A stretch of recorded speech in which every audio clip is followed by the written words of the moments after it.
नमस्कार प्रिय विद्यार्थियों, मैं लक्ष्मीकांत शर्मा आज की इस कक्षा में आप सभी का हार्दिक अभिनंदन करता हूं, स्वागत करता हूं।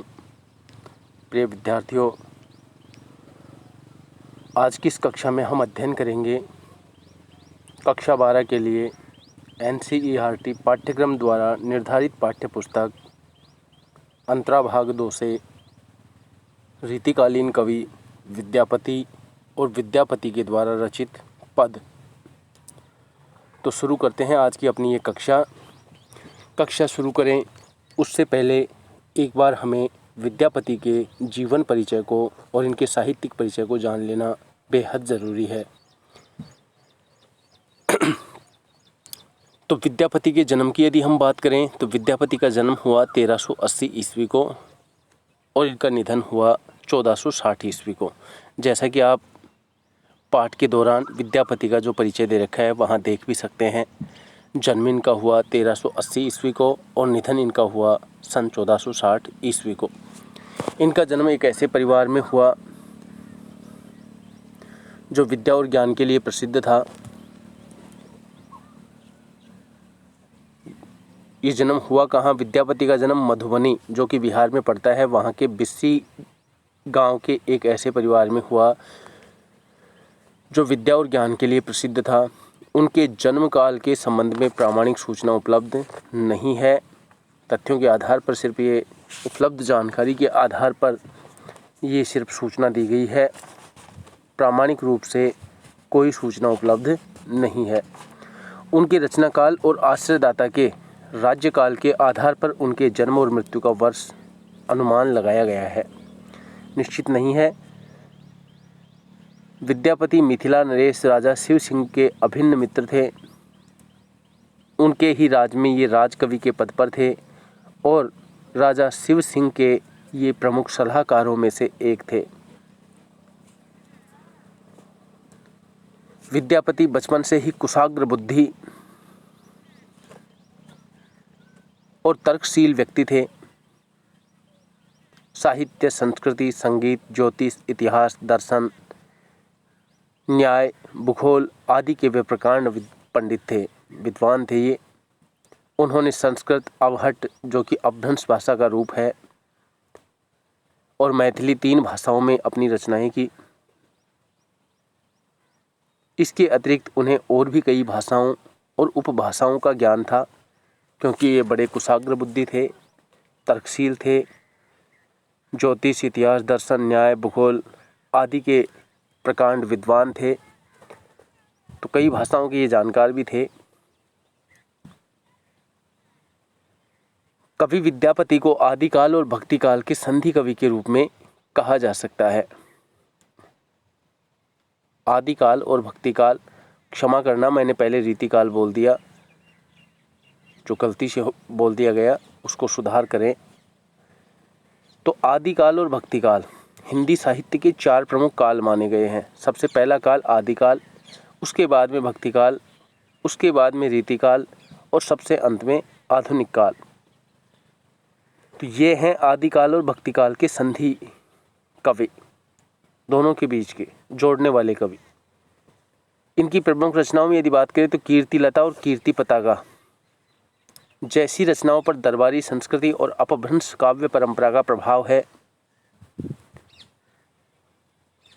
तो उनकी पदावली के गीतों में भक्ति और श्रृंगार की गूंज है। विद्यापति की पदावली उनके ही यश का मुख्य आधार है। वे हिंदी साहित्य के मध्यकाल के पहले ऐसे कवि हैं जिनकी पदावली में जन भाषा, जन संस्कृति की अभिव्यक्ति हुई। और भी कई कवि हुए हैं, लेकिन विद्यापति ऐसे पहले कवि हैं जिनकी रचनाओं में जन भाषा और जन संस्कृति की अभिव्यक्ति सबसे पहले हुई। तो ये दोनों जो रचनाएं दी गई हैं, कीर्तिलता और कीर्ति पताका, दोनों कवि विद्यापति की प्रसिद्ध रचनाएं हैं, जिनसे कवि विद्यापति को काफ़ी कीर्ति मिली, यश मिला। मिथिला क्षेत्र के लोक व्यवहार में और सांस्कृतिक अनुष्ठानों में उनके पद इतने रच बस गए हैं कि पदों की पंक्तियां अब वहाँ मुहावरे बन गई हैं। मिथिला क्षेत्र जो कि बिहार में पड़ता है, कवि विद्यापति के द्वारा रचित जो काव्य पंक्तियां हैं, उन पंक्तियों को स्थानीय क्षेत्र में लोकोक्तियों और मुहावरों के रूप में प्रयोग में लिया जाता है। पद, लालित्य, मानवीय प्रेम, तो पद, लालित्य, मानवीय प्रेम और व्यवहारिक जीवन के विविध रंग इन पदों को मनोरम और आकर्षक बनाते हैं। राधा कृष्ण के प्रेम के माध्यम से लौकिक प्रेम के विभिन्न रूपों का चित्रण कवि विद्यापति ने अपनी रचनाओं में किया है। स्तुति पदों में विभिन्न देवी देवताओं की भक्ति के पद लिखे हैं। प्रकृति संबंधी पदों में प्रकृति की मनोहारी छवि का वर्णन कवि ने किया है। प्रतिभा और कल्पनाशीलता के परिचायक कवि के रूप में ये पहचाने जाते हैं। उनके पदों में प्रेम और सौंदर्य की जैसी अनुभूति निश्चल और प्रगाढ़ अभिव्यक्त हुई है, वह दूसरे कवियों की रचनाओं में कम ही देखने को मिलती है। तो इनकी प्रमुख रचनाओं की हम बात करें, रचनाएं इन्होंने बहुत लिखी हैं, लेकिन यहाँ इनकी कुछ रचनाओं का ही जिक्र किया जा रहा है, जिसमें कीर्तिलता, कीर्ति पताका, पुरुष परीक्षा, भू परिक्रमा, लिखनावली और पदावली, ये इनकी प्रमुख रचनाएं यहाँ पर दी गई हैं। यहाँ पर इस पाठ्य पुस्तक में जो विद्यापति का अंश दिया गया है, इसकी कथा वस्तु क्या है, कथ्य क्या है, एक बार यहाँ पर हम गौर कर सकते हैं। संक्षेप रूप में यदि एक बार हम विद्यापति के जीवन परिचय पर नज़र डालें तो आप विद्यापति के लिए कह सकते हैं कि विद्यापति का जन्म सन 1380 ईस्वी में मधुबनी, बिहार के बिस्सी गांव के एक ऐसे परिवार में हुआ जो विद्या और ज्ञान के लिए प्रसिद्ध था। विद्यापति मिथिला नरेश राजा शिवसिंह के अभिन्न मित्र, राजकवि और सलाहकार के पद पर थे। उन्होंने संस्कृत, अवहट्ट, मैथिली आदि भाषाओं में रचना की और ये आदिकाल और भक्तिकाल के संधि कवि कहे जाते हैं। उनकी कीर्तिलता और कीर्ति पताका जैसी रचनाओं पर दरबारी संस्कृति और अपभ्रंश काव्य परंपरा का प्रभाव देखने को मिलता है। वे हिंदी साहित्य के मध्यकाल के पहले ऐसे कवि हैं जिनकी पदावली में जन भाषा में जन संस्कृति की अभिव्यक्ति हुई है। कीर्तिलता, कीर्ति पताका, पुरुष परीक्षा, भू परिक्रमा, लिखनावली और पदावली, ये विद्यापति की प्रमुख रचनाएं हैं। पदावली के गीतों में जहाँ कवि ने भक्ति और श्रृंगार की गूंज स्पष्ट की है, और हम कह सकते हैं कि पदावली जो इनकी कृति है वो ही इनकी अक्षय कीर्ति का भंडार है। उनके यश का प्रमुख आधार यही है। राधा कृष्ण के प्रेम के माध्यम से लौकिक प्रेम के विभिन्न रूपों का चित्रण अपने स्तुति पदों में इन्होंने किया है, और विभिन्न देवी देवताओं की भक्ति प्रकृति संबंधी पदों में प्रकृति की मनोहारी छवि रचनाकार के अपूर्व कौशल, प्रतिभा और कल्पनाशीलता के परिचायक हैं। इस प्रकार से हम संक्षिप्त रूप में विद्यापति के साहित्यिक परिचय को लिख सकते हैं। यहाँ पर जो इनके 3 पद दिए गए हैं, इनकी विषय वस्तु की हम बात करें तो यहाँ दे भी रखा है कि इस पाठ्य पुस्तक में विद्यापति के 3 पद लिए गए हैं। पहले में विरहिणी के हृदय के उद्गारों को प्रकट करते हुए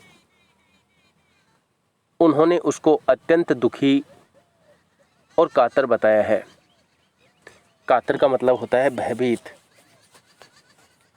डरी हुई।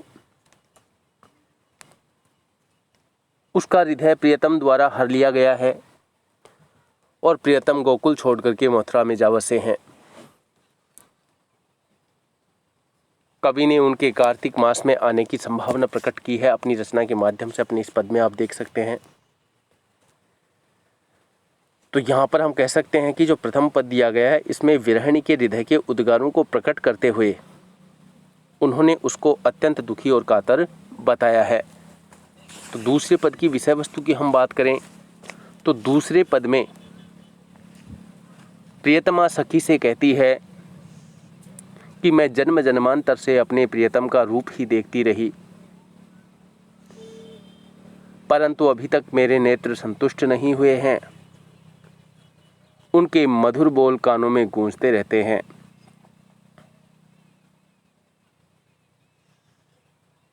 तीसरे पद की बात करें तो तीसरे पद में कवि ने विरहिणी जो नायिका है उसका दुख भरा चित्र प्रस्तुत किया है और दुख के कारण नायिका के नेत्रों से अश्रुधारा बहे चली जा रही है, जिससे उसके नेत्र खुल ही नहीं पा रहे हैं और वह विरह में क्षण क्षण क्षीण होती जा रही है, पल पल कमज़ोर होती जा रही। तो इस प्रकार से बहुत ही सुंदर वर्णन आप यहाँ पर देख सकते हैं। तो यहाँ पर यदि हम बात करें प्रस्तुत अंश की, शिल्प की, तो शिल्प में मैथिली भाषा का प्रयोग आप देख सकते हैं। रस की बात करें, ये पद दिए गए हैं यहाँ पर। भाषा की बात करें, मैथिली भाषा आप इसमें कर सकते हैं। रस की बात करें, श्रृंगार रस, और श्रृंगार का भी जो विप्रलंभ रूप है वियोग श्रृंगार, उसका सुंदर प्रयोग यहाँ पर आप इन पदों में देख सकते हैं। काव्य गुण की यदि बात करें तो माधुर्य गुण का सुंदर प्रयोग यहाँ पर देख सकते हैं। इस पाठ में काव्य गुण कौन सा है? इसमें माधुर्य गुण, माधुर्य गुण को आप इसमें देख सकते हैं। साथ ही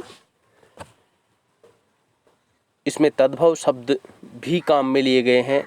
तो यहाँ पर हम शब्दावली के लिए कह सकते हैं कोमलकांत शब्दावली, कोमलकांत शब्दावली, यानी कोमल शब्दों के प्रयोग को कवि ने यहाँ प्रमुखता दी है। तो अब हमारे सामने जो पद दिया गया है, हम इसकी विषय वस्तु पर गौर करें, समझने का प्रयास करें, ताकि हमें किसी प्रकार की कोई दिक्कत ना रहे। के पतियालय जात रे मेर मोरा पियतम पास, हिये नहीं सहे असह्य दुख रे भेल सावन मास। के का अर्थ होता है कौन। सबसे पहले एक बार शब्दों के अर्थ पर आप विचार कर लें। के का अर्थ होता है कौन। पतिया का मतलब होता है पत्रिका। लय जात, ले जाएगा, लय जाएत, इसका अर्थ हो जाएगा ले जाएगा। तो यहाँ पर कवि वर्णन करते हुए क्या कहता है कि पतिया लय जाते एतरे मोरा पियतम पास। प्रस्तुत पद की यदि हम बात करें तो विरहिणी जो नायिका है, यहाँ पर राधा का वर्णन किया गया है। राधा को कोई पत्रवाहक, संदेशवाहक नहीं मिलता जो उसका विरह संदेश मथुरा चले गए श्री कृष्ण को जाकर पहुंचा दे। तो अपनी विरह विकलता को वह अपनी सखी से कह रही है, अपनी मन की जो बात है अपनी सखी से बांट रही है। और क्या कह रही है, देखिए पहली पंक्ति के अर्थ पे कि हे सखी, मुझे तो कोई ऐसा दिखाई नहीं देता जो मेरी पाती को, मेरे पत्र को प्रियतम के पास ले जाकर उन्हें मेरी विरह वेदना से परिचित करा दे। के पतिया लिए जात रे, कौन है, कौन ले जाएगा मेरे इस प्रेम पत्र को, मेरे इस संदेश को मोरा प्रियतम पास, मेरे प्रियतम के पास। अर्थात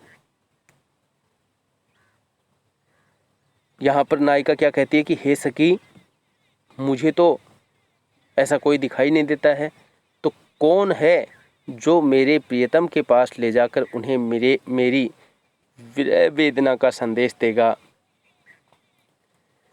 हिये नहीं सहये असह्य दुख रे भेल सावन मास। हिये नहीं सहे, हृदय सहन नहीं कर पाता, हृदय सहन नहीं कर पाता, हिये नहीं सहे, असह्य दुख, ये जो असहनीय दुख है। भेल सावन मास, भेल सावन मास का अर्थ है सावन का महीना आ गया। भेल सावन मास अर्थ क्या हुआ इसका, सावन का महीना आ गया। तो यहाँ पर दूसरी पंक्ति के अर्थ पर आप विचार करें, समझने का प्रयास करें। विरहिणी नायिका कहती है कि इस श्रावण मास का असहनीय दुख अब मेरा हृदय सहन नहीं कर पा रहा है। ये नहीं सही, ये असह्य दुख, ये असहनीय दुख मेरा हृदय सहन नहीं कर पा रहा है। क्यों कि श्रावण मास का ये जो दुख है, भेल सावन मास, सावन का महीना आ गया है और सावन के महीने का जो असहनीय दुख है ये मेरा हृदय सहन नहीं कर पा रहा है। बहुत ही तसल्ली से, धैर्य से आप इस पद के पंक्तियों पर ध्यान देंगे, पंक्तियों को समझने का प्रयास करेंगे। फिर देखिए तीसरी पंक्ति में कवि क्या कहता है। एक सरी भवन पिया बिनु रे, मोहि रहलो न जाए। एक सरी का अर्थ होता है अकेला। एक सरी का अर्थ क्या होता है, अकेला। तो एक सरी भवन पिया बिनु रे, एक अकेली, भवन यानी महल में, घर में, भवन में, पिया बिनु अपने प्रियतम के बिना, मोहि रहलो न जाए।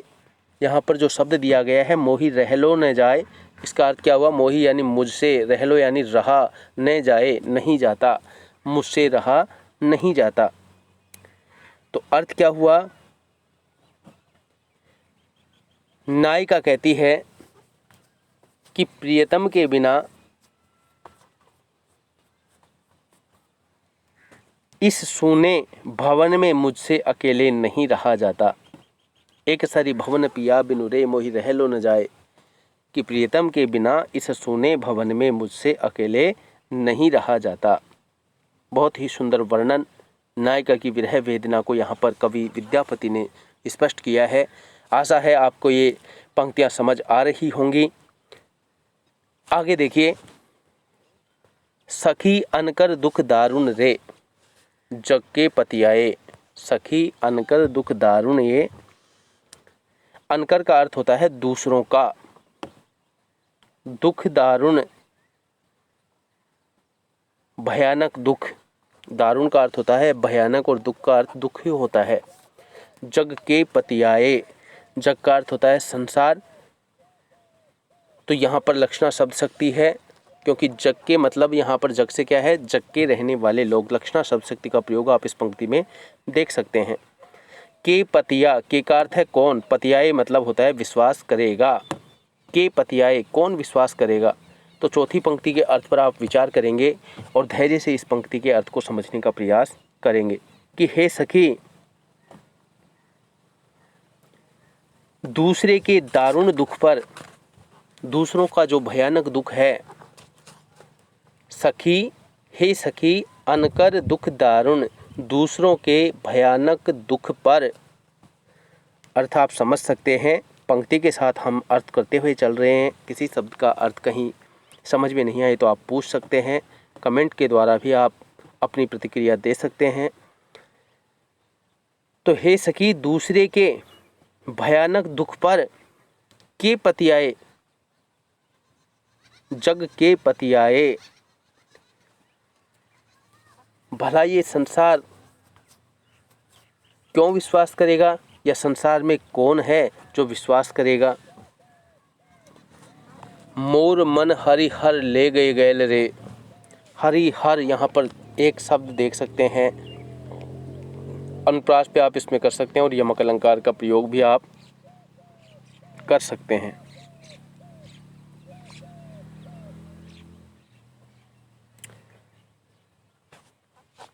हरि हर शब्द यहाँ पर दिया गया है तो इसमें अनुप्रास करेंगे, और यदि यहाँ पर एक जगह मूल रचना में हरि हरि शब्द दिया गया है तो उस हिसाब से मैंने यमक बताया है। बाकी जो पाठ्य पुस्तक में जो हमारे सामने प्रस्तुत पंक्ति दी गई है उस हिसाब से हम इसमें अनुप्रास अलंकार का ही प्रयोग करेंगे। तो मोर मन हरि हर ले गए गैल रे, अपना मन गैल, मोर मन मेरे मन को हरि प्रभु श्री कृष्ण हर ले गए, चुरा कर ले गए, गैल रे साथ में अपनों मन गेल, अपने मन के साथ। तो यहाँ पर नायिका क्या कहना चाहती है कि प्रियतम श्री कृष्ण तो स्वयं हरि हैं और उन्होंने अपने हरि नाम को सार्थक भी किया है। मेरा मन हरण करके वो ले गए हैं। बड़े आश्चर्य की बात है कि जो मन मेरा अपना था वह मेरा अपना न रहा और उनके साथ चला गया। तो यहाँ पर एक वेदना प्रकट करती हुई कहती है कि मोर मन हरि हर ले गए, गैल रे अपनों मन गेल, गेल यानी साथ, पीछे पीछे, कि मेरे मन को तो प्रभु श्री कृष्ण प्रियतम श्री कृष्ण अपने साथ चुरा कर ले गए। मेरा मन अपने वश में नहीं रहा, वो प्रभु श्री कृष्ण के मन के साथ ही चला गया। गोकुल तेजी, यहाँ पर आप देख सकते हैं गोकुल तेज मधुपुर। तो तेजी यहाँ पर है तज, तज के अर्थ में आया है। गोकुल को तज कर छोड़कर, मधुपुर, मधुपुर शब्द का अर्थ है मथुरा। गोकुल तजी मधुपर बसरे, गोकुल को छोड़कर मधुपुर यानी मथुरा में बस गए। कन अपजस लेत, अपजस का अर्थ होता है यश। तो क्या कहती है नायिका यहाँ पर कि गोकुल को छोड़कर वे प्रियतम श्री कृष्ण तो मथुरा में जा बसे और उन्होंने कैसा अपयश ले लिया। कन अपजस लेल, कैसा अपयश ये उन्होंने ले लिया। विद्यापति कवि गाओल रे, गाओल का अर्थ है कहना। विद्यापति कवि कहते हैं कि रे धनी धरु मन आस, धनी स्त्री जो कि राधा के लिए आया है, विरहिणी नायिका के लिए आया है। धरु, धरु का अर्थ है धारण करना। आओत, तो यहाँ पर देखिए विद्यापति कवि गाओल, विद्यापति कवि कहते हैं, गाते हैं कि रे धनी धरु मन आस। क्या कहते हैं? विद्यापति कवि कहते हैं कि सखी राधा को समझाते हुए कहने लगी कि तुम्हें धैर्य धारण करना चाहिए। धनी धरु मन आस, कि तुम अपने मन में धैर्य धारण करो। क्या कह रही है कि तुम्हें अपने मन में धैर्य धारण करना चाहिए और प्रियतम के आने के संबंध में आशा बनाए रखनी चाहिए।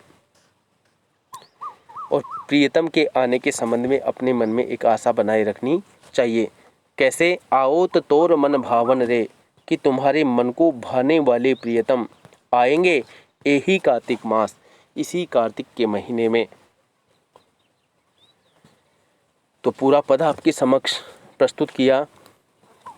अब यहाँ पर यदि हम इसके विशेष कुछ जो बिंदु हैं उनकी बात करें, क्योंकि आपसे व्याख्या से संबंधित प्रश्न पूछा जाता है, प्रस्तुत काव्यांश की सह प्रसंग व्याख्या कीजिए, तो व्याख्या आप कर सकते हैं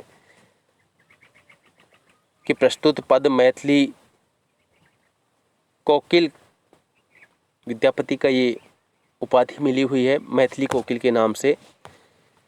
तो प्रस्तुत पद विद्यापति द्वारा रचित पदावली से लिया गया है और विरहिणी नायिका राधा को कोई पत्रवाहक नहीं मिल रहा है, संदेश वाहक नहीं मिल रहा है, तो उसका विरह संदेश मथुरा चले गए कृष्ण को जो जाकर के पहुंचा दे। तो अपनी इस विरह व्याकुलता को वो अपनी सखी से बतला रही है।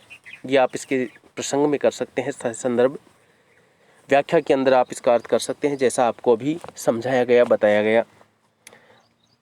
तो इसके कुछ विशेष बिंदु जो हमें इस काव्यांश के दौरान देखने को मिले, उनमें आप लिख सकते हैं, बता सकते हैं कि पदावली से ही राधा कृष्ण के प्रेम की गेय परंपरा, यानी जो गेय परंपरा है, उसका प्रारंभ हिंदी में माना जाता है। और आप इसको देख भी सकते हैं। बहुत सुंदर पदों के द्वारा कवि ने इस वर्णन को किया है। यहाँ पर इस काव्यांश में राधा की विरह वेदना का निरूपण हुआ है। भली प्रकार से कवि ने राधा की विरह वेदना को स्पष्ट किया है। यहाँ पर आप इन पदों में देख सकते हैं। जग के पति आए,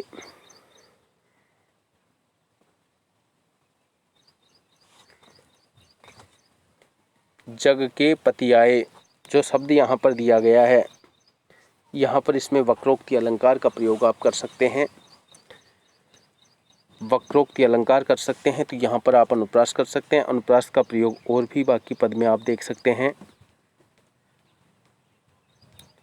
भाषा, रस, अलंकार, इनकी बात करें तो शुरू में आपको पाठ के दौरान बताई गई, इसलिए किसी प्रकार की कोई दिक्कत नहीं होगी। अब शुरू करते हैं इसका दूसरा पद। दूसरे पद की विषय वस्तु क्या है, क्या इसमें नायिका कहती है,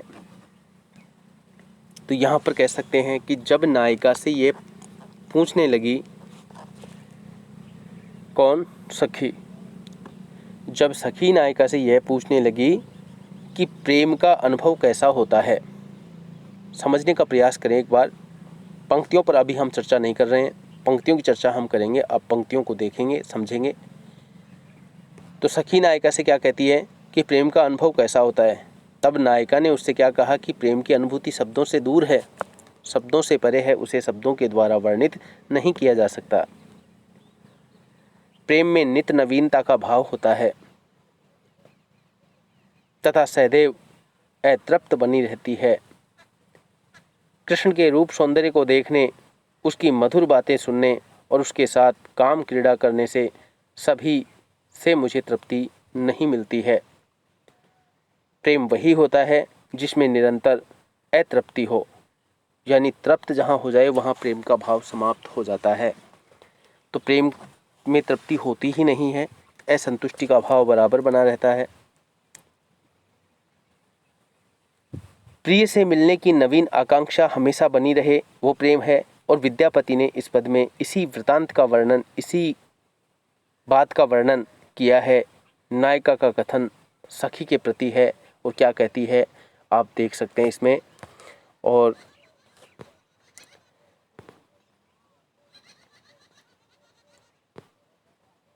कि हे सखी पूछसी अनुभव मोए, सखी है कि पूछसी अनुभव मोए।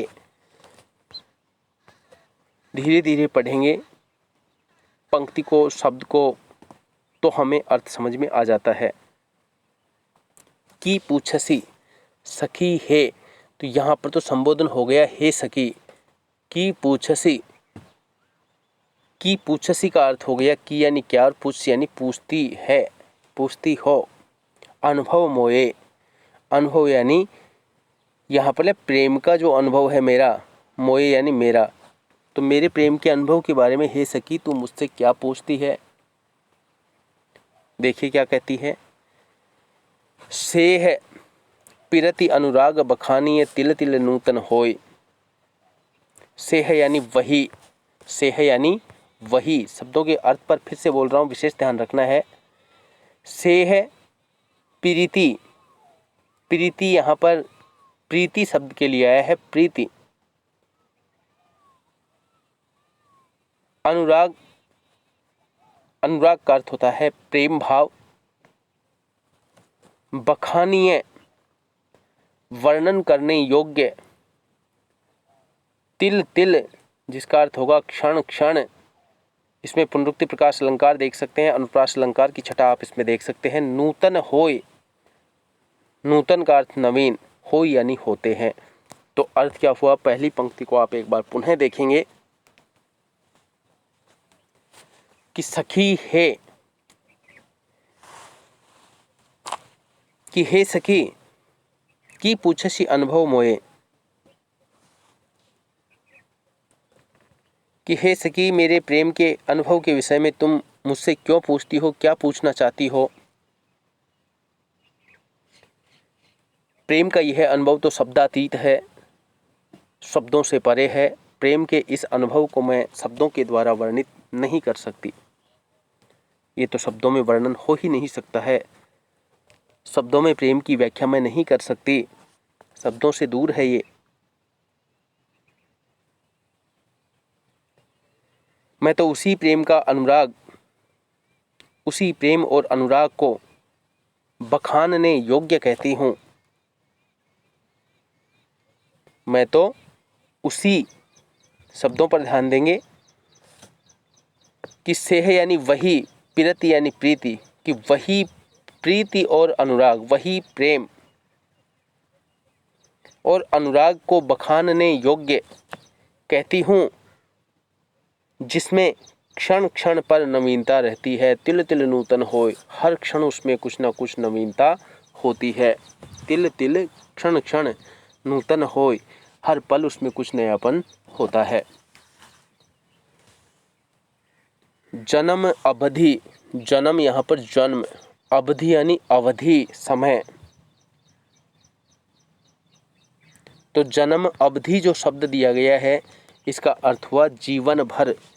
जीवन भर का जो समय, जन्म भर का जो समय होता है उसी को कहते हैं हम जीवन भर। तो जन्म अवधि, जीवन भर। हम रूप निहारल, निहारल यानी देखा। नैन न तिरपत भेल, तिरपत यानी तृप्त, भेल यानी हुए। तो यहाँ पर नायिका क्या कहती है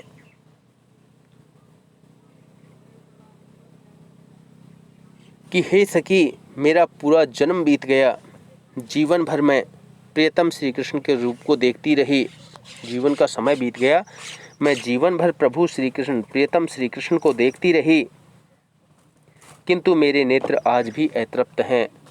मेरे नेत्र नैन न तिरपित भेल, मेरे नेत्र अभी भी तृप्त नहीं हुए हैं। अभी भी मेरे नेत्र अतृप्त ही बने हुए हैं। इनमें अभी भी प्रियतम से मिलने की जो लालसा है वो बराबर बनी हुई है। नैन न तिरपत भेल, सेहो मधुर बोल श्रवणहि। सेहो, सेहो मधुर, सेहो यानी वह, मधुर बोल, मधुर बातें, मधुर वाणी, श्रवणहि सूनल, श्रवणहि यानी कानों, कान जो होते हैं, कानों ने, सूनल यानी सुने। श्रुति पथ, कानों के रास्ते, परसन गेल,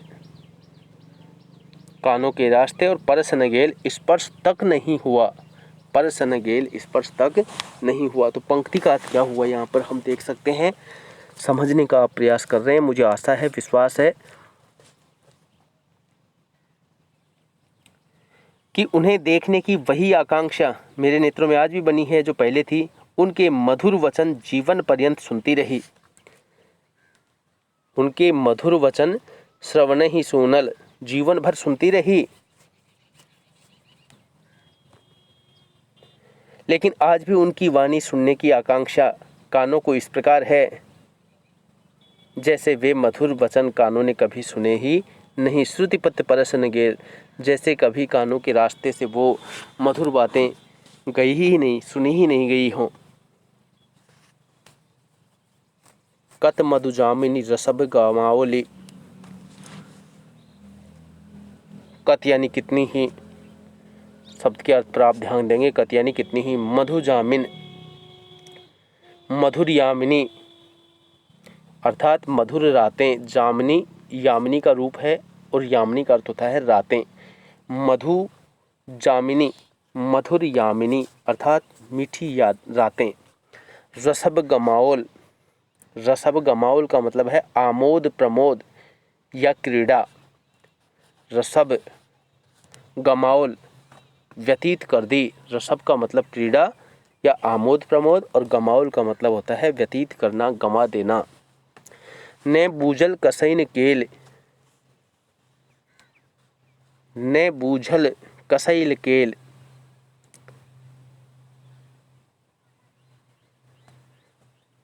तो अब आप इसको देखेंगे, इस पंक्ति के अर्थ को, कि कत मधु जामनी रसब गमाओल ने बूझल कैसन केली, कि मैंने कितनी ही मधुर यामिनियाँ, कितनी ही मीठी रातें प्रियतम के साथ क्रीड़ा करते हुए व्यतीत कर दी, लेकिन आज भी मुझे लगता है कि मैं क्रीड़ा से अछूती हूँ।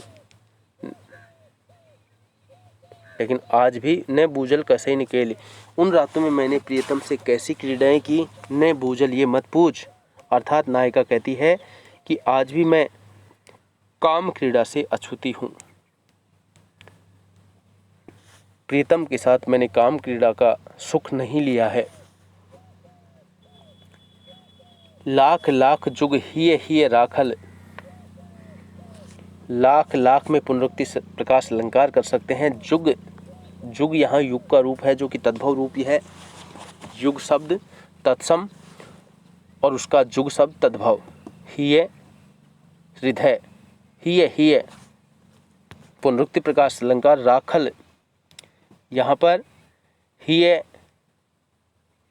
राखल रखना, तो यहाँ पर क्या कह रही है, तैयो हिय जरनी न गयल, कि प्रिय के साथ काम क्रीड़ा करने की वह आकांक्षा मन में है जो पहली बार मेरे मन में थी। कि लाख लाख युगों से, लाख लाख जुग, लाख लाख युगों से प्रियतम कृष्ण को हृदय में बसाए हुए, हिय राखल अपने हृदय में प्रियतम श्री कृष्ण को बसाए हुए,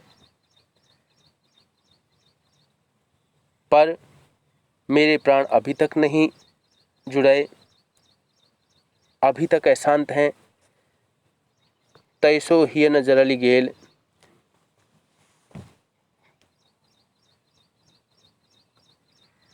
तैसो यानी फिर भी, हिय जरनी न गेल हृदय नहीं जुड़ाया, हृदय जरनी यानी जुड़ना, जरनी यानी जुड़ना, न गेल उनके साथ हृदय नहीं जुड़ पाया। कि मैंने लाखों युगों से प्रियतम श्री कृष्ण को अपने हृदय में बसाए हुए था, उनसे अगाध प्रेम किया, लेकिन फिर भी अभी तक मेरे प्राण उनसे नहीं जुड़ पाए, उनके प्राणों के साथ उनका कोई संबंध नहीं बन पाया। कत विदगद जन रस अनुमोदये, अनुभव काहू न पेख। कत यानी कितने ही, जो कि शब्द पहले भी आया है ऊपर और यहाँ भी दिया है। कत यानी कितने ही। विदगद, विदगद, विदगद का मतलब होता है विदगद जन, चतुर लोग, विद्वान लोग। रस अनुमोदय, काहुन पेख, किसी ने नहीं देखा, काहू न किसी ने नहीं, पेख यानी देखा। तो नायिका राधा क्या कहती है कि कितने ही चतुर सुजान रसिकों ने प्रेम का अनुभव किया है। रस अनुमोदय, इस प्रेम के रस का अनुमोदन किया है, किंतु कोई भी उस अनुभव को शब्दों में व्यक्त नहीं कर पाया। काहुन अनुभव, काहुन पेख, किसी ने भी उस अनुभव को नहीं देखा, अर्थात शब्दों के द्वारा उस अनुभव को वर्णन नहीं कर पाया। विद्यापति कहे प्राण जुड़ाइते, लाखे मिलल एक, मिलल यानी मिलते हैं, लाखों में एक। क्या कह रहे हैं, विद्यापति कवि कहते हैं कि नायिका सखी से कहने लगी कि मुझे तो लाखों में से एक भी व्यक्ति नहीं मिला। विद्यापति कवि कहते हैं कि वो सखी, वो नायिका सखी से कहने लगी कि प्राण जुड़ाए थे, जो प्राण जुड़ा सके, अपने प्रियतम के साथ प्राण जोड़ सके, लाखे न मिलल एक, मुझे तो लाखों में से एक व्यक्ति भी नहीं मिला जो यह कहे कि प्रेम से मेरे प्राण जुड़ गए या मुझे तृप्ति मिल गई। अतः अतृप्ति ही प्रेम की सबसे बड़ी पहचान है। इस बात को आप इस पद के द्वारा समझ सकते हैं। तो नायिका ने किस प्रकार से अपना वर्णन किया, आप इसको प्रस्तुत काव्यांश के द्वारा देख सकते थे। अब इसकी हम कुछ विशेष बातों पर चर्चा करते हैं। तो यहाँ पर देखें तो ये पूरा काव्यांश है, इसमें आप श्रृंगार रस की अद्भुत छटा देख सकते हैं।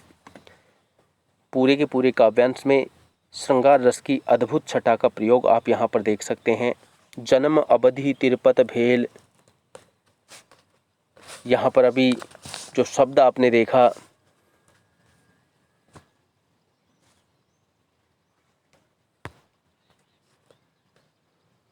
इसमें आप विशेषोक्ति अलंकार का प्रयोग कर सकते हैं। विशेषोक्ति अलंकार, भाषा इसमें मैथिली है, कोमल तुकांत मधुर पदावली है, श्रृंगार रस है, गेय शैली है, गेय छंद है, इसको गाया जा सकता है। तो यहाँ पर आप इसको समझ सकते हैं। मुझे नहीं लगता है कि आपको इसमें किसी प्रकार का कोई दिक्कत रही होगी। अब तीसरे जो इसमें पद दिया गया है, तीसरा विद्यापति के द्वारा रचित, हम उस तीसरे पद की विषय वस्तु पर चर्चा करते हैं और आशा करते हैं कि आपको इस पद में किसी प्रकार की कोई समस्या का सामना नहीं करना पड़ेगा। कुसुमित कानन हेरि कमल मुख, मुदि रहे दुनयान, कोकिल कर लव मधुकर धुनि सुनि, कर दे झाँपई कान। आप इसको देख सकते हैं और तीसरे पद पर आप विचार करेंगे। कुसुमति यानी होता है प्रफुल्लित। शब्दों के अर्थ पर सबसे पहले ज़्यादा ध्यान देना है। कुसुमित का अर्थ होता है प्रफुल्लित, कानन वन, हेरी, हेरी यानी देख करके, कमल मुखी रूपक अलंकार है, कमल रूपी मुख, कमल के समान मुख वाली, मूदि रहे दुनयान,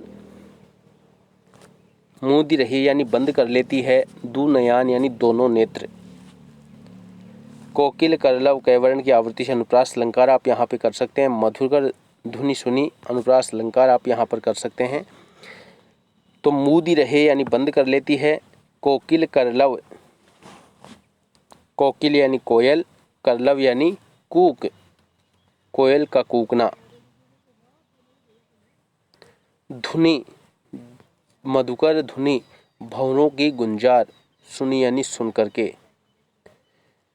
तो यहाँ पर आप पहले इसके संदर्भ पर एक बार विचार करें, इसके प्रसंग पर बात करें कि इस काव्यांश के माध्यम से कवि कहना क्या चाहता है, तो ज़्यादा बेहतर रहेगा।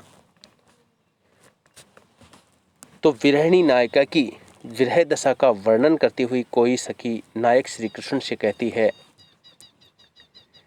कि पुष्पित वन और कोयल की कूक उसे रोमांच मात्र भी नहीं सुहाती। वैसे दोनों ही चीज़ें मन को सुख पहुंचाने वाली होती हैं, मन में प्रसन्नता भरने वाली होती हैं, लेकिन विरह काल में नायिका को दोनों ही चीज़ें रत्ती भर भी नहीं अच्छी लगती हैं और वो अत्यंत दुर्बल हो गई है, क्षीण हो गई है, कमज़ोर हो गई है। उसकी हालत इतनी कमज़ोर हो गई है कि पृथ्वी पर बैठ जाए तो उसे उठा भी नहीं जाता है। और नायिका की इसी विरह विकल दशा का वर्णन विद्यापति ने इस पद में किया है। तो यहाँ पर देखिए, कुसुमित कानन हेरि कमल मुख, शब्दों पर आप ध्यान देंगे, अर्थ पर ध्यान देंगे। शब्दों के अर्थ को हमने बताया, अब इसके अर्थ पर ध्यान देंगे कि कुसुमित कानन हेरि कमल मुखी, मूंदि रहे दुनयान। हे कृष्ण, हे प्रियतम, तुम्हारे विरह में नायिका राधा अत्यंत विकल होती जा रही है। अत्यधिक विकल का मतलब व्याकुल, अत्यधिक व्याकुल हो रही है। वह कमल मुखी जब पुष्पित उपवनों को देखती है, कुसुमित कानन हेरी कमल मुखी, वो कमल जैसे मुख वाली राधिका जब क्या करती है, पुष्पित उपवनों को देखती है, वनों को देखती है, तो मूदि रहे दुनयान, तो वह अपने दोनों नेत्रों को बंद कर लेती है। क्यों कर लेती है? क्योंकि फूलों से सुसज्जित वन प्रदेश या उपवन उसकी विरह वेदना को और ज़्यादा बढ़ा देते हैं, इसलिए वो दोनों हाथों से अपनी दोनों आँखों को बंद कर लेती है। इतना ही नहीं, कोकिल करलव मधुकर धुनि सुनी, जब कोयल की मधुर कूक सुनती है और भंवरों की गुंजार सुनती है तो क्या कर लेती है, धुनि सुनी, ध्वनि को सुन करके कर दे झाँपन कान, अपने हाथों से अपने कानों को ढांप लेती है। कर दे झाँपई कान, अपने हाथों से अपने कानों को ढक लेती है। अर्थात विरहिणी नायिका को ये रंच मात्र भी अच्छा नहीं लगता है, उसकी विरह वेदना और ज़्यादा बढ़ जाती है। माधव सुन सुन बचन हमारा, सुन सुन में पुनरुक्ति प्रकाश अलंकार कर सकते हैं। माधव यानी माधव श्री कृष्ण, माधव प्रियतम के लिए आया है, श्री कृष्ण के लिए आया है। सुन सुन, सुन सुन में पुनरुक्ति प्रकाश अलंकार आप कर सकते हैं। वचन हमारी बातों को सुनो, हमारे वचनों पर जरा गौर करें। तू गुण सुंदरी अति भेल दूबरी, गुनी गुनी प्रेम तुहारा, गुनी गुनी में पुनरुक्ति प्रकाश अलंकार, प्रेम तुहारा। अब इसके अर्थ पर आप विचार करेंगे कि हे कृष्ण माधव, यहाँ पर संबोधन है कि हे प्रभु श्री कृष्ण, हे प्रियतम श्री कृष्ण, सुन सुन वचन हमारा, कि आप मेरी बात को ध्यान से सुनो।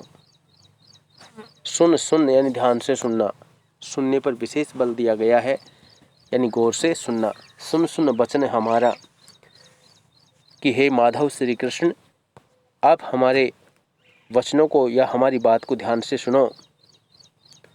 तू गुण सुंदरी, तुम्हारे गुणों पर तुम्हारे गुणों पर मुग्ध वह विरहणी, सुंदरी शब्द किसके लिए है? विरहणी राधिका के लिए।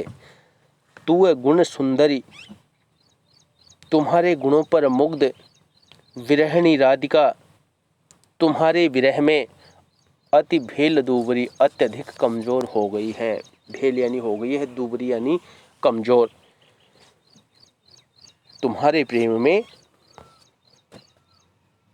विरहणी राधिका तुम्हारे विरह में अत्यधिक दुर्बल हो गई है, कमजोर हो गई है। गुनी गुनी प्रेम तुहारा, और निरंतर तुम्हारे ही बारे में सोचती रहती है, तुम्हारे ही प्रेम को गुनती रहती है, सोचती। गुनी गुनी यानी सोचना, प्रेम तुहारा, तुम्हारे प्रेम के बारे में और तुम्हारे बारे में ही सोचती रहती है। तो गुनी गुनी का अर्थ है सोचना। और उसकी हालत कैसी हो गई है आप देख सकते हैं, अगली पंक्ति में बताया गया है कि धरणी धरि धनि कत बेरी बसई, धरणी धर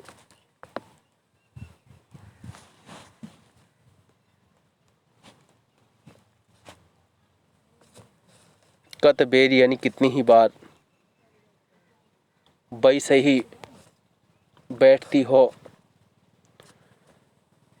पुनि पुनि पुनित ही उठई न पारा, उठई न पारा का मतलब है उठ ही नहीं सकती। धरणी, धरणी यानी धरती पर, धनी यानी धरणी धरी धनी, धनी यानी पत्नी, प्रियतमा।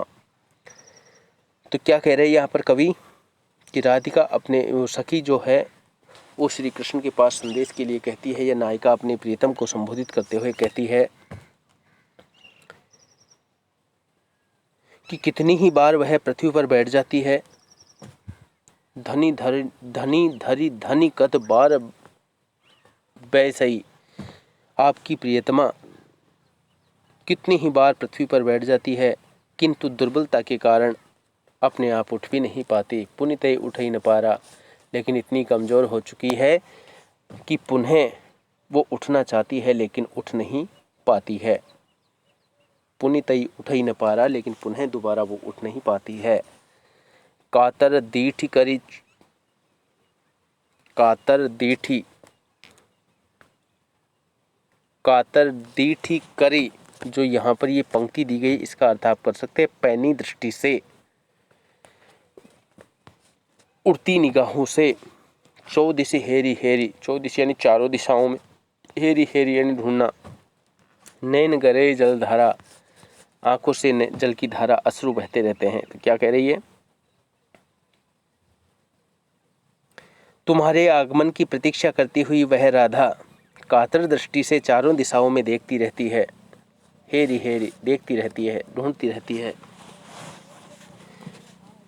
कि तुम्हारे आने की, आगमन की प्रतीक्षा में विरहणी राधिका कातर दृष्टि से चारों दिशाओं में देखती रहती है और उसकी आंखों से अश्रुधारा प्रवाहित होती रहती है। गरय यानी गिरती रहती है, गिरना, गरय यानी गिरना, और उसकी आंखों से अश्रुधारा गिरती रहती है। तोहर बिरह दिन छन छन तनु छिन, तोहर यानी तुम्हारे, विरह में दिन प्रतिदिन क्षण क्षण प्रतिक्षण तनु यानी शरीर छिन्न कमजोर हो रहा है। चौदसी चांद समान, चतुर्दशी के चांद के समान, अर्थात दिन प्रतिदिन जैसे चांद घटता हुआ जाता है उसी प्रकार नायिका का जो सौंदर्य है वो घट रहा है। तो अर्थ यहाँ पर क्या हुआ, नायक की इस स्थिति को कवि ने कैसे व्यक्त किया है, यहाँ इस पंक्ति के आप अर्थ पर ध्यान देंगे कि तुम्हारे विरह में उसका शरीर उसी तरह प्रतिक्षण क्षीण होता जा रहा है जैसे चतुर्दशी का चंद्रमा प्रतिदिन छोटा होता जाता है। तो उपमा अलंकार का प्रयोग आप इसमें देख सकते हैं। भनई, भनई यानी वर्णन करना, कहते हैं विद्यापति, भनई विद्यापति, विद्यापति कवि कहते हैं शिव सिंह नरपति कि मिथिला के राजा शिव सिंह, रानी लक्ष्मणा देवी, लखिमा देवी जिसका नाम था लक्ष्मणा देवी, रमान कि भनई विद्यापति शिव सिंह नरपति, नरपति, नरपति का मतलब राजा, लोगों के स्वामी अर्थात राजा। भनई विद्यापति शिव सिंह नरपति, लखिमा देई रमान के विद्यापति कवि कहते हैं कि मिथिला की राजा शिव सिंह रानी लक्ष्मणा देवी पर मुग्ध हैं और उनके साथ रमण करते हैं। इस प्रकार से आप इस तृतीय पद को भी समझ सकते हैं। तो मुझे तो किसी प्रकार की कोई दिक्कत नहीं लगती है कि आपको कहीं कोई दिक्कत रही होगी। फिर भी यदि आपकी समझ में नहीं हो तो मैं एक बार पुनः इस पद को दोबारा से आपके सामने व्यक्त करने की कोशिश करता हूँ कि कुसुमित कानन हेरी कमल मुख, कमल मुखी का अर्थ होता है कमल के समान मुख वाली, कमल रूपी मुख वाली अर्थात राधिका। तो यहाँ पर क्या कहता है कि हे प्रभु श्री कृष्ण,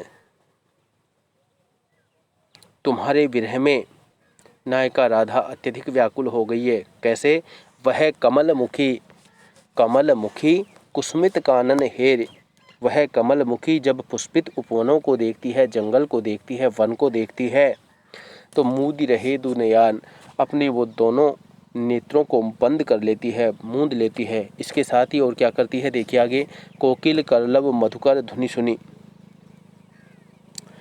जब कोयल की मधुर कूक सुनती है और भंवरों की मधुर गुंजार सुनती है तो कर दे झांपई कान, वो तुरंत अपने हाथों से अपने कानों को ढांप लेती है। माधव सुन सुन वचन हमारा, इसलिए कि हे कृष्ण तुम मेरी इस बात को ध्यान से सुनो। माधव सुन सुन वचन हमारा, तुव गुण सुंदरी अति भेल दूबरी, गुण गुण प्रेम तोहारा, कि तुम्हारे गुणों पर मुग्ध वह विरहणी राधा तुम्हारे विरह में अत्यधिक दुर्बल हो गई है और निरंतर तुम्हारे ही बारे में सोचती रहती है। अर्थ किसी प्रकार का कोई दिक्कत नहीं कर रहा है, आप इसको बड़े सहज भाव से इसका वर्णन कर सकते हैं। धरणी धरि धनि कत बेर बैसई, पुनि तही उठई न पारा, कि कितनी ही बार वह पृथ्वी पर बैठ जाती है किंतु दुर्बलता के कारण उससे उठा नहीं जाता, अपने आप वह उठ भी नहीं पाती। कातर दीठी करी 14 हेरी हेरी नयन गरय जलधारा, तुम्हारे आगमन की प्रतीक्षा करती हुई वह राधिका कातर दृष्टि से चारों दिशाओं में देखती रहती है और उसकी आंखों से अश्रुधारा निरंतर प्रवाहित होती रहती है, गिरती रहती है। आप इस अर्थ को बहुत ही सुंदर तरीके से सहज भाव से आप समझ सकते हैं। तो मुझे आशा है कि आपको इस पाठ में किसी प्रकार की कोई दिक्कत नहीं रही होगी। आगे देखिए कवि वर्णन करते हुए क्या कहते हैं कि तोहर विरह दिन छन छन तनु छिन, अनुप्रास और पुनरुक्ति प्रकाश का प्रयोग देख सकते हैं कि तुम्हारे विरह में उसका शरीर उसी तरह प्रतिक्षण क्षीण होता जा रहा है, 14 चांद समान, चतुर्दशी के चांद के समान, कि जैसे चतुर्दशी का चांद होता है, 14 का चांद होता है, वो धीरे धीरे घटता रहता है, कम होता जाता है, उसी प्रकार नायिका का शरीर भी तुम्हारे विरह में कम होता जा रहा है। आगे भनई विद्यापति, विद्यापति कवि कहते हैं कि शिव सिंह नरपति, नरपति यानी राजा शिव सिंह क्या कहते हैं कि मिथिला की राजा शिव सिंह रानी लक्ष्मणा देवी पर मुग्ध हैं, लखमा देवी रमान, और वह उनके साथ रमण करते हैं। और ये इसका सुंदर वर्णन था जो आपके सामने अभी प्रस्तुत किया गया। अब यहाँ पर देखते हैं कि इस पाठ में आपको और कहाँ क्या कुछ विशेष बात देखने को मिली। तो प्रस्तुत जो काव्यांश दिया गया है इसमें विरहिणी नायिका की वियोग की दशा का जो मार्मिक चित्रण है वो किया गया है, देख सकते हैं। कमल मुखी इसमें रूपक भी कर सकते हैं और उपमा अलंकार का प्रयोग भी आप कर सकते हैं। कमल मुखी कानन कुसुमित हेरी कमल मुखी, तो उपमा भी कर देंगे, इसमें कोई दिक्कत नहीं है। सुन सुन छन छन गुनी गुनी हेरी हेरी, जो शब्द यहाँ पर आए हैं इस काव्यांश में सभी में पुनरुक्ति प्रकाश अलंकार का प्रयोग है। धरणी धनी उठई न पारा में अतिशोक्ति अलंकार, यहाँ पर देखिए अतिशोक्ति अलंकार कहाँ होता है, जहाँ किसी चीज़ का वर्णन इस प्रकार से किया जाए कि लोक मर्यादाओं का उल्लंघन सा प्रतीत हो, जैसे ऐसा लगे कि लोक मर्यादाओं का उल्लंघन हुआ है, उनका पालन नहीं हुआ है, तो वहाँ पर होता है अतिशोक्ति। और यहाँ पर आप देख सकते हैं धरणी धनी कत बेर वै सही अनुप्रास भी है और साथ ही साथ इसमें अतिशोक्ति अलंकार का प्रयोग भी आप देख सकते हैं। तो यहाँ पर इस पंक्ति में अतिशोक्ति आप कर सकते हैं, अतिशोक्ति। तो और देखिए राधा कृष्ण के प्रति यहाँ भक्ति भाव नहीं है, अपितु वे सामान्य नायक श्री कृष्ण के प्रतीक पात्र हैं। यहाँ पर इस पद में आप देख रहे होंगे तो श्री कृष्ण को एक ईश्वर के रूप में प्रस्तुत न करके एक सामान्य नायक के रूप में, एक सामान्य प्रेमी के रूप में प्रस्तुत किया गया है। विद्यापति को भक्त कवि न मानकर श्रृंगार कवि मानना अधिक समीचीन है। यहाँ पर देख सकते हैं कि जैसे विद्यापति भक्ति काल के कवि माने जाते हैं, वैसे आदिकाल और भक्ति काल के संधि कवि माने जाते हैं। लेकिन यहाँ इनकी इन रचनाओं को देखने से लगता है कि विद्यापति को श्रृंगारी कवि मानना ज़्यादा अच्छा रहेगा। 14 चांद समान उपमा अलंकार आप इसमें कर सकते हैं। उपमा भाषा इसकी मैथिली है, बाकी सभी जो काव्य गुण हैं, विशेषताएं हैं, वो उसी प्रकार से हैं। तो ये थी आज की अपनी कक्षा, जिसमें हमने विद्यापति के द्वारा रचित इस अंश को समझने का प्रयास किया। तो आशा है आपको इस पाठ में किसी प्रकार की कोई दिक्कत नहीं रही होगी। एक बार मैं पुनः इसका जो दूसरा पद दिया गया है उसके अर्थ पर और थोड़ा सा प्रकाश डाल देता हूँ, ताकि आपको किसी प्रकार की कोई दिक्कत ना हो और जब समय मिले तो आप इसका दोहरान कर सकें। कि सखी है कि पूछसी अनुभव मोए, कि हे सखी प्रेम के अनुभव के विषय में तुम मुझसे क्या पूछती हो। सेह पिरति अनुराग बखानी तिल तिल नूतन होए, प्रेम का यह अनुभव शब्दातीत है, शब्दों से परे है। मैं तो उसी प्रेम और अनुराग को बखानने के योग्य कहती हूँ जिसे क्षण क्षण पर नवीनता बनी रहती है, हर क्षण उसमें कुछ ना कुछ नवीनता रहती है, उसी का वर्णन कर सकती हूँ। अर्थात नायिका कहती है कि प्रेम में नित्य नूतनता का गुण विद्यमान होता है और वह कभी तृप्त नहीं होता है। जन्म अवधि हम रूप निहारल, जन्म अवधि जीवन भर हम रूप निहारल, कि हे सखी मेरा पूरा जन्म हो गया है, अर्थात मैं जीवन भर प्रियतम श्री कृष्ण के रूप को देखती रही। रूप निहारल नयन न तिरपत भेल, लेकिन फिर भी मेरे नयन तृप्त नहीं हुए हैं। ये नेत्र आज भी उन्हें देखने की आकांक्षा वही बनी हुई है। मेरी इन आँखों में आज भी प्रियतम श्री कृष्ण को देखने की आकांक्षा वही बनी हुई है। सेहो मधुर बोल श्रवई सुनल पथ परस न गेल, उनके मधुर वचन जीवन पर्यंत सुनती रही, जीवन भर सुनती रही, लेकिन आज भी उनकी वाणी सुनने की आकांक्षा कानों को इस प्रकार से है जैसे वे मधुर वचन कानों ने कभी सुने ही नहीं। श्रुति पथ परस न गेल, श्रुति पथ यानी सुनने का रास्ता, अर्थात कानों को सुनने का जैसे स्पर्श ही नहीं किया हो, आज भी वो सुनने के लिए उसी प्रकार व्यग्र हैं। कत मधु जामिनी रसब गमाओली, नायिका कहती है कत मधु जामिनी रसब गमाओली न बूझल कसई निकेल, कि हे सखी तू मुझसे क्या पूछती है, कितनी ही मधुर रात्रियां मैंने काम क्रीड़ा में अपने प्रियतम के साथ गंवा दी, आमोद प्रमोद में गंवा दी, उनके बारे में तू मुझसे क्या पूछना चाहती है। अर्थात नायिका यहाँ पे कहना चाहती है कि इतनी काम क्रीड़ा करते व्यतीत व्यतीत, लेकिन आज भी मुझे लगता है कि मैं काम क्रीड़ा से अछूती रही हूँ, आज भी मैंने ये सुख प्राप्त नहीं किया है। लाख लाख जुग ही राखल तैसो ही जरनी न गेल, कि लाख लाख युगों से प्रियतम श्री कृष्ण को हृदय में बसाए हुए पर मेरे प्राण अभी तक उनसे जुड़ नहीं पाए। कत विदगत जन रस अनुमोदे, काहू ने अनुभव काहू न पेग। कितने ही चतुर रसिकों ने प्रेम का अनुभव किया, किंतु कोई भी उस अनुभव को शब्दों में व्यक्त नहीं कर सका, उसको नहीं देख सका। विद्यापति कह प्राण जुड़ाए ते लाखों लाखे न मिलल एक। विद्यापति कवि कहते हैं कि नायिका सखी से कहने लगी कि मुझे तो लाखों में से एक भी व्यक्ति नहीं मिला जो यह कहे कि प्रेम से मेरे प्राण जुड़ा दिए गए हैं या मुझे तृप्ति मिल गई है। अतः अतृप्ति ही प्रेम की सबसे बड़ी पहचान यहाँ पर बताई गई है। और इस प्रकार से आप इस पूरी की पूरी विषय वस्तु को समझ सकते हैं। तो मुझे आशा है कि आपको इस पाठ में किसी प्रकार की कोई दिक्कत नहीं रही होगी। मैं लक्ष्मीकांत शर्मा आज की इस कक्षा से विदा लेता हूँ। आज की इस कक्षा में इतना ही। फिर मिलते हैं एक नई कक्षा के साथ, एक नई विषय वस्तु के साथ।